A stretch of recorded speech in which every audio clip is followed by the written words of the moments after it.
tes. Oke.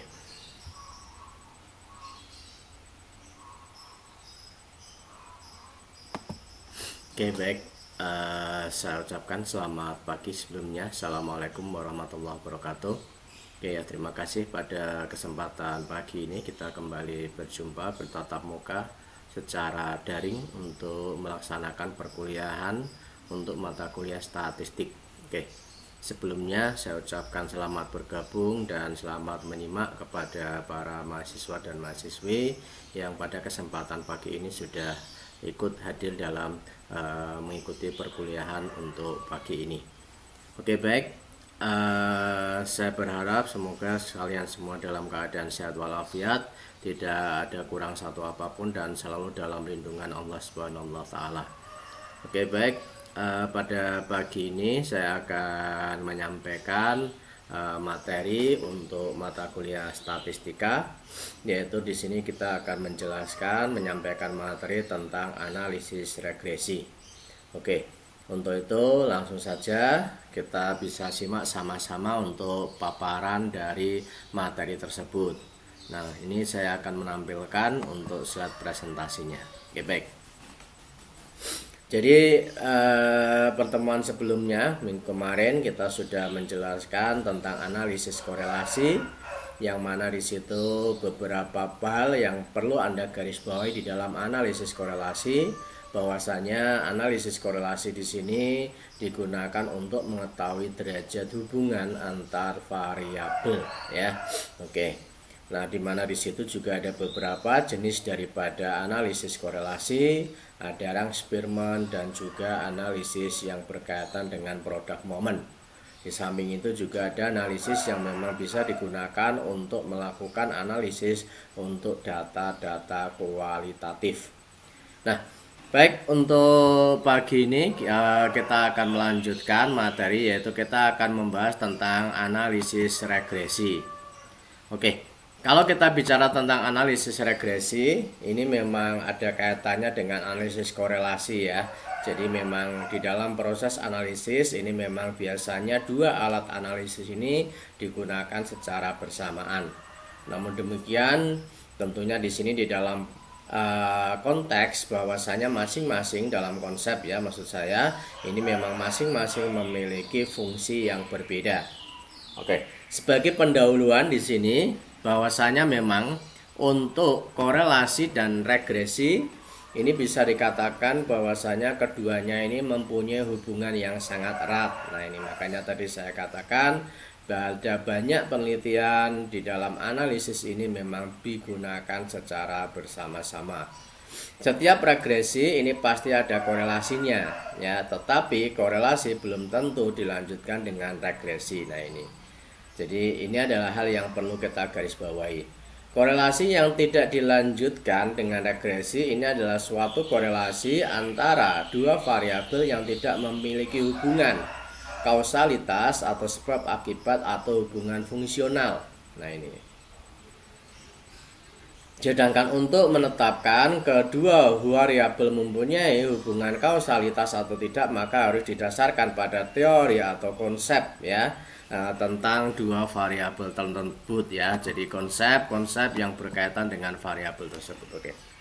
Jadi antara korelasi dengan regresi ini memang memiliki hubungan yang erat, makanya di dalam proses berbagai macam penelitian yang banyak dilakukan, dua alat analisis ini biasanya digunakan secara bersamaan. Namun demikian dalam konteks di sini ya, bisa dikatakan bahwasannya korelasi ya, ini ya, setiap koregresi pasti ada korelasinya ya. Mengapa demikian? Karena memang regresi ini digunakan untuk mengetahui pengaruh.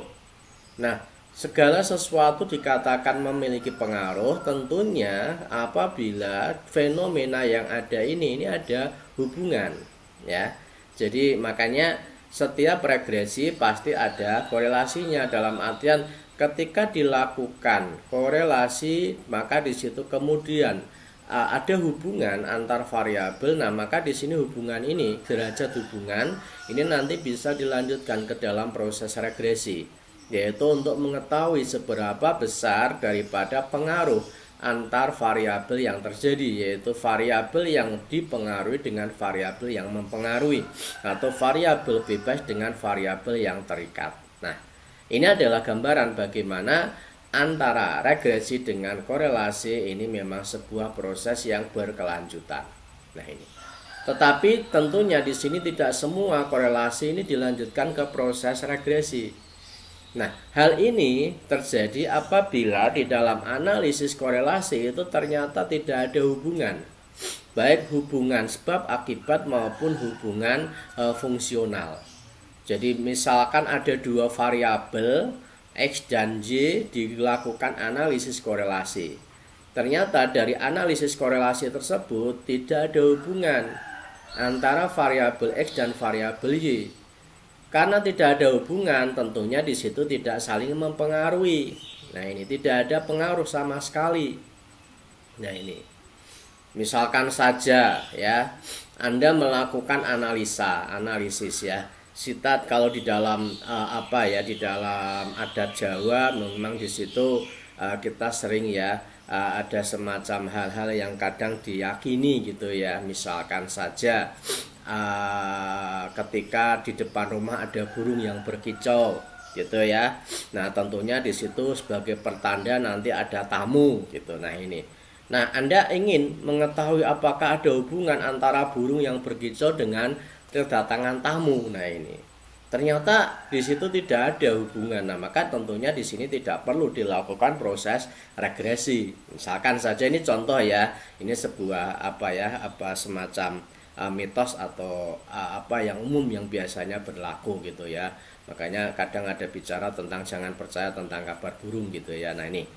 Oke, serta banyak hal yang mungkin di situ kita yang berlaku dalam masyarakat secara umum diyakini bahwasanya itu ada hubungannya, tetapi itu belum diketahui apakah itu mitos atau fakta. Oke. Nah, jadi ini adalah sebagai contoh gambaran bagaimana antara regresi dengan korelasi ini berhubungan ya. Ada kaitan secara erat yang mana di sini ketika dilakukan proses regresi, kalau sudah regresi ini sudah pasti korelasi, tapi kalau korelasi belum tentu regresi. Oke. Baik. Nah, ini adalah gambarannya ya terkait dengan hal tersebut. Nah, ini hubungan antara ini beberapa ya contoh yang menjelaskan, walaupun tadi sudah saya sampaikan ya. Jadi hubungan antara panas dengan tingkat muai panjang ini dapat dikatakan sebagai hubungan kausalitas atau hubungan sebab akibat. Jadi misalkan saja tingkat ini antara panas, jadi panas yang ada. Misalkan contoh kita sering ya ini misalkan untuk rel kereta api itu ya, di situ kan ada proses jarak gitu ya antar sambungan istilahnya. Nah, itu kan ada space yang kosong itu kan untuk antisipasi daripada memuainya daripada rel tersebut karena adanya proses panas. Nah, ini adalah berarti ada hubungan ya, hubungan antara panas dengan tingkat memuainya suatu benda. Nah, ini adalah sebab akibat ya. Ini panas, ada panas, maka di situ nanti benda akan memuai. Kemudian ini hubungan kausalitas sebab akibat gitu ya. Karena ada panas maka benda memuai. Benda memuai karena disebabkan oleh adanya panas itu ya. Nah, di samping itu hubungan antara kepemimpinan dengan kepuasan kerja pegawai ini dapat dikatakan sebagai hubungan fungsional. Ya. Ini kemudian hubungan antara kupu-kupu yang datang dengan banyaknya tamu di rumah. Nah, ini bukan merupakan hubungan kausalitas maupun hubungan fungsional. Nah, kita gunakan analisis regresi bila kita ingin mengetahui bagaimana variabel dependen atau kriteria ini dapat diprediksi melalui variabel independen atau variabel prediktor secara individual. Ini ya. Jadi ini mengetahui bagaimana variabel dependen atau variabel terikat ini diprediksi melalui variabel independen atau variabel bebas.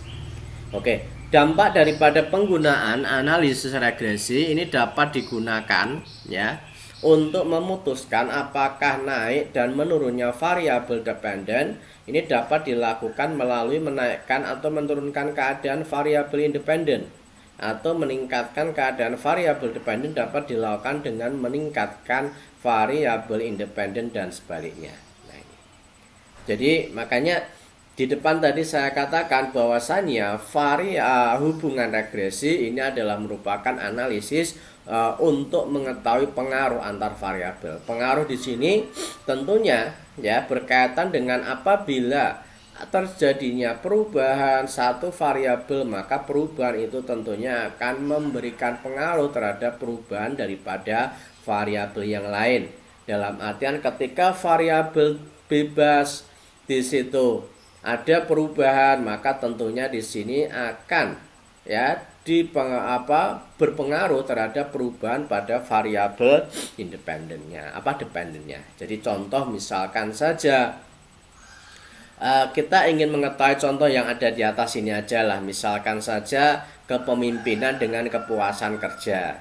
Nah, bagaimana kepemimpinan? Apabila kepemimpinannya baik, ya, maka tentunya kepuasan kerja ini apakah tetap berubah atau berubah. Nah, ini kalau di sini kepemimpinannya dari baik, kemudian di situ kepuasan kerja daripada pegawai meningkat, berarti di sini kepemimpinan itu mempengaruhi daripada kepuasan kerja, gitu ya. Nah, ini.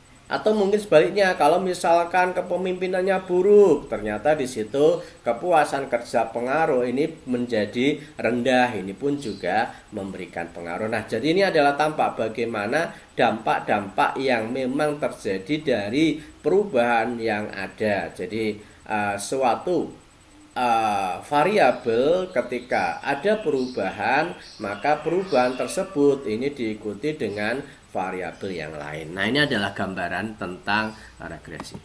Nah, mungkin di sini untuk lebih jelasnya ini definisi yang mungkin bisa kita lihat ya, bahwasanya analisis regresi ini adalah merupakan analisis yang digunakan untuk mengkaji pola hubungan antara dua variabel atau lebih, yaitu antara variabel bebas ya dengan variabel terikat ya dependen yang dinyatakan dalam suatu persamaan matematis, yaitu persamaan regresi yang bertujuan untuk meramalkan nilai variabel tak bebas berdasarkan variabel bebas X. Nah, jadi di sini untuk yang lainnya adalah melihat pengaruh variabel bebas independen terhadap variabel terikat atau variabel dependen. Nah, oke, baik, itu adalah definisinya. Jelas ya bahwasanya di sini memang variabel analisis regresi ini adalah digunakan untuk melihat pengaruh. Nah, ini beberapa contoh daripada penerapan daripada analisis regresi. Jadi misalkan analisis regresi yang berkaitan dengan tinggi badan orang tua terhadap tinggi badan anak. Nah, ini. Jadi apakah ada pengaruh antara tinggi badan orang tua dengan tinggi badan anak? Kemudian analisis regresi antara pendapatan terhadap konsumsi rumah tangga.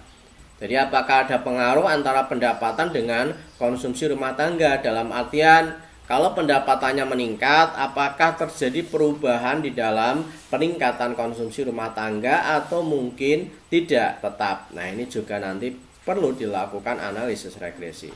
Kemudian analisis regresi antara harga terhadap penjualan barang. Dalam artian ketika harga naik, apakah penjualannya juga berpengaruh, misalkan menjadi ramai atau mungkin menjadi sepi. Ketika harga turun, apakah berpengaruh terhadap penjualan barang, apakah di situ naik atau turun. Nah, ini juga perlu dilakukan analisis regresi. Kemudian untuk analisis regresi antara tingkat upah dengan tingkat pengangguran. Nah, ini. Kemudian analisis regresi antara tingkat suku bunga terhadap harga saham.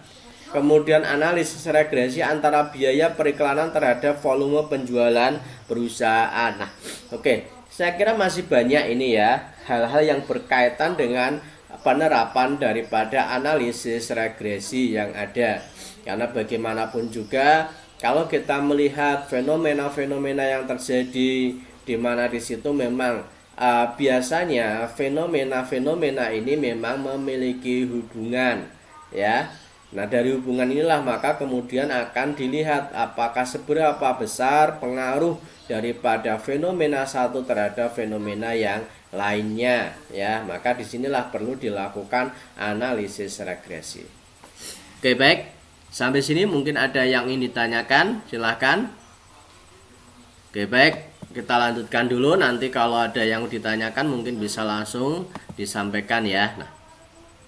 Nah, di sini di dalam kaitannya dengan regresi, ini variabel Y, ini nilainya akan diramalkan ini, atau biasa juga disebut dengan variabel terikat, variabel tidak bebas atau variabel dependent variable.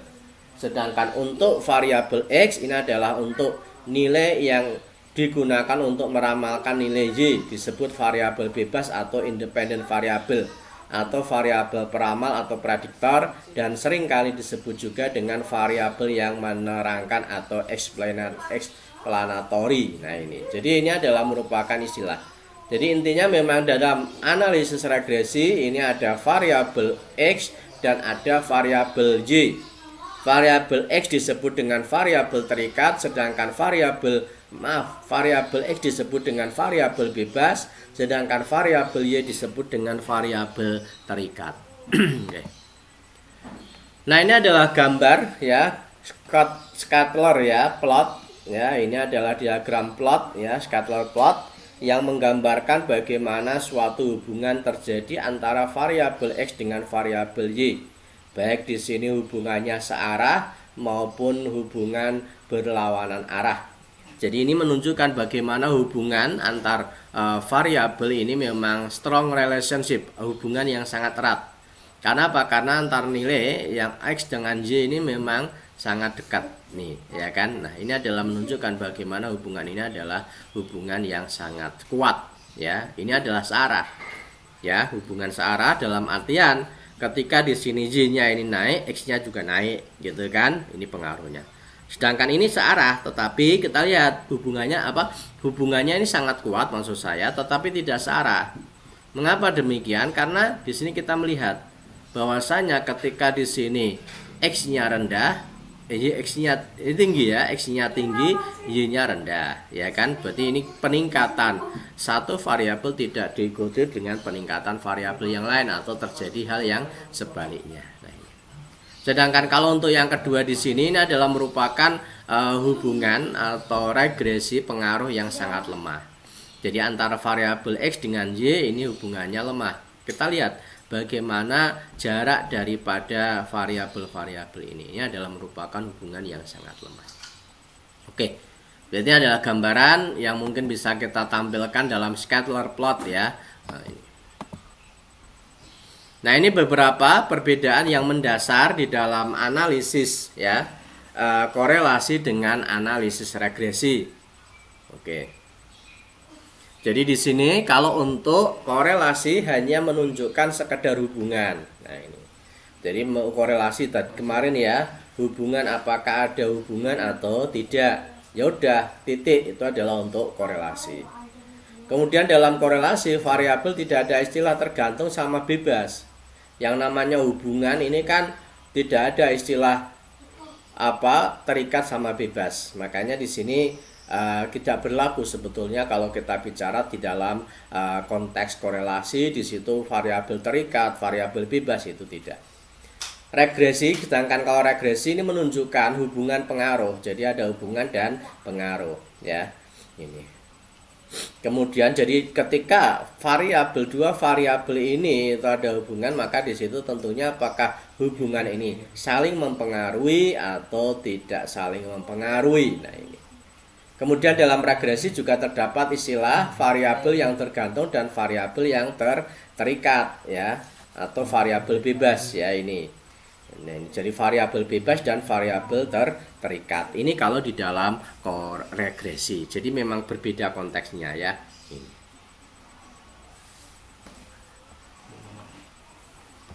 Oke, nah maka dari itu nanti di sini Anda bisa memperhatikan terkait dengan perbedaan itu ya. Oke, baik. Nah, ini adalah beberapa istilah atau notasi di dalam variabel regresi, jadi sebutan-sebutan yang lain ya. Karena memang di dalam statistik bisa dikatakan banyak sekali di sini orang menyebutkan variabel X, variabel Y dengan berbagai macam sebutan-sebutan yang tentunya mungkin kadang tidak familiar. Kalau untuk variabel Y ini khusus disebut sebagai variabel tergantung atau dependent variable. Disebut juga variabel yang dijelaskan atau explained variable atau variabel yang diramalkan atau predicted ini, atau variabel yang diregresi atau regressed, atau variabel tanggapan atau disebut dengan variabel respon. Sedangkan kalau X di sini adalah variabel bebas atau independent variable, variabel yang menjelaskan atau explanatory variable, variabel peramal atau variabel prediktor. Kemudian variabel yang meregresi atau regresor, variabel perangsang atau variabel kendali atau stimulus or control variable. Nah, jadi ini adalah merupakan beberapa istilah di dalam ini ya, regresi. Oke. Baik. Nah, sekarang kita masuk ke beberapa jenis daripada analisis regresi. Ini didasarkan atas beberapa kategori. Yang pertama adalah berdasarkan jumlah variabelnya. Variabel bebas tentunya ya. Di sini ada variabel bebas ya. Ada satu variabel bebas yang disebut dengan regresi sederhana. Di samping itu juga ada lebih dari satu variabel bebas. Ini disebut dengan regresi berganda. Nah, ini adalah merupakan hubungan analisis regresi yang didasarkan atas jumlah variabel bebas. Jadi kalau hanya terdiri dari satu variabel bebas atau X-nya itu cuma satu, ini disebut dengan regresi sederhana. Disebut juga linear sederhana juga. Sedangkan kalau variabel X-nya ini lebih dari 1, 2, 3 dan seterusnya, maka ini disebut sebagai regresi berganda. Kemudian di samping itu juga berdasarkan sifat hubungan keduanya. Ada yang sifatnya linear, maka di sini disebut dengan regresi linear. Ada juga yang sifatnya nonlinear, maka di sini disebut dengan regresi nonlinear. Kemudian ada juga yang didasarkan atas skala pengukuran variabel bebas dan terikat. Maka di sini ada variabel terikat, semua variabel bebas interval atau rasio ini adalah regresi standar. Kalau variabel terikat dan variabel bebas, bagian variabel bebasnya ini interval, tapi ada sebagian bebas nominal atau ordinal, maka ini disebut dengan regresi dummy ya. Oke, kemudian ada variabel terikat berskala nominal atau ordinal, ini adalah disebut dengan regresi logistik atau regresi ordinal. Nah, ini merupakan beberapa jenis daripada regresinya yang didasarkan atas skala pengukuran. Nah, dari situ kita tampak ya, bisa melihat bagaimana jenis-jenis daripada regresi yang ada. Oke, baik. Nah, sekarang kita akan masuk ke jenis regresi yang pertama adalah regresi sederhana. Apa itu regresi sederhana? Regresi sederhana atau biasa juga disebut dengan simple regresi, ini adalah analisis regresi yang hanya melibatkan satu variabel bebas atau variabel X. Nah, ini bentuk di dalam regresi sederhana, namanya juga regresi sederhana, maka di dalam bentuk persamaannya adalah Y sama dengan A plus B1X atau BX. Y ini adalah untuk variabel dependennya, sedangkan A ini adalah konstanta, B juga disebut dengan koefisien regresinya. Oke, jadi itu adalah bentuk persamaannya. Oke.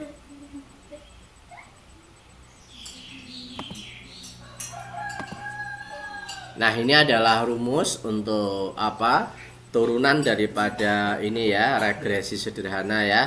Jadi di situ kita melihat untuk B atau koefisien daripada regresinya ini adalah B sama dengan N dalam kurung sigma XY min dalam kurung sigma X dikalikan dengan dalam kurung sigma Y. per N dikalikan dengan dalam kurung sigma X kuadrat min dalam kurung sigma X dikuadratkan. Ini adalah untuk persamaan daripada koefisien regresi. Sedangkan untuk A atau konstantanya di sini adalah A persamaannya adalah sigma Y min B kalikan dengan dalam kurung sigma X per N. Oke. Nah, itu adalah merupakan rumus di dalam persamaan regresinya. Oke, kalau untuk bentuk umumnya ini Y sama dengan A plus BX. Kemudian ini adalah merupakan pencarian daripada nilai konstanta ataupun nilai ini koefisiennya.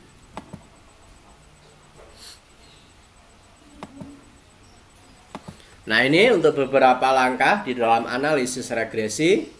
Jadi buatlah hipotesis komponen-komponen penelitian. Jadi Y sama dengan A plus BX. Kemudian estimasi parameter-parameter modelnya, mencari A dan juga mencari B. Kemudian evaluasi model dengan menguji parameter-parameternya. Kemudian gunakan model untuk melakukan prediksi. Oke, itu adalah langkah di dalam analisis regresi. Baik, untuk lebih jelasnya kita bisa lihat contoh yang menyatakan tentang regresi sederhana. Jadi seorang manajer pemasaran ini akan meneliti apakah terdapat pengaruh iklan terhadap penjualan pada perusahaan-perusahaan di Kabupaten Kendal. Nah, untuk kepentingan penelitian tersebut ini diambil sebanyak 10 perusahaan sebagai sampel sejenis yang telah melakukan promosi. Oke. Nah, dari sini nanti kita bisa pemecahannya ya. Judul yang kita kemukakan adalah pengaruh biaya promosi terhadap penjualan. Kemudian pertanyaan penelitiannya, apakah terdapat pengaruh positif antara biaya promosi terhadap penjualan perusahaan? Hipotesisnya adalah terdapat pengaruh positif biaya promosi terhadap penjualan. Nah, ini untuk kriteria penerimaan hipotesisnya. H0 tidak terdapat pengaruh positif biaya iklan terhadap biaya penjualan. HA ini adalah terdapat pengaruh positif biaya iklan terhadap biaya penjualan. H0 diterima jika B lebih kecil sama dengan 0 atau T hitung lebih kecil daripada T tabel.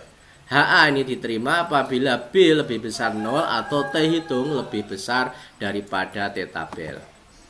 Nah, ini adalah untuk sampelnya, ada 10 perusahaan. Ini adalah data yang dikumpulkan. 1, 2, 3, 4, 5, 6, 7, 8, 9, 10. Jadi ada 10 sampel data yang diambil. Jadi penjualan adalah untuk variabel Y-nya, promosi adalah variabel X-nya. Oke, baik. Nah, selanjutnya di sini kita lihat untuk posisi analisisnya ya. Oke, urutannya. Nah, ini kita lihat langsung aja untuk pemecahannya. Jadi kita buat tabel untuk melakukan, sebelum kita melakukan perhitungan, kita buat tabel dulu untuk menampung daripada nilai daripada variabel Y, dalam hal ini adalah penjualan, dan nilai daripada variabel X dalam ini adalah biaya promosi. Jadi di situ tampak ya bahwasanya untuk nilai X-nya ini adalah Y, maksud saya ya, Y-nya ini adalah 64, 61, 84, 70, 88, 92, 72, 77, 76, 69. Sigma Y-nya adalah 753. Untuk nilai X-nya 20, 16, 34, 23, 27, 32, 18, 22, 8, 25, 23. Nilai sigma X-nya adalah 240. Kemudian di samping itu kita menambahkan untuk kolom baru yaitu XY. Dalam artian di sini nilai X dikalikan dengan nilai Y. Untuk data pertama ini sama artinya 20 dikalikan dengan 64, hasilnya adalah 1280. Data kedua 16 dikalikan dengan 61, 976. Dan seterusnya ini ya, data berturut-turut ada 2856, 1610, 2376, seterusnya. Dan di sini untuk sigma daripada X-nya adalah 18519. Kemudian kita menambahkan kolom baru yaitu untuk sigma X kuadrat ya.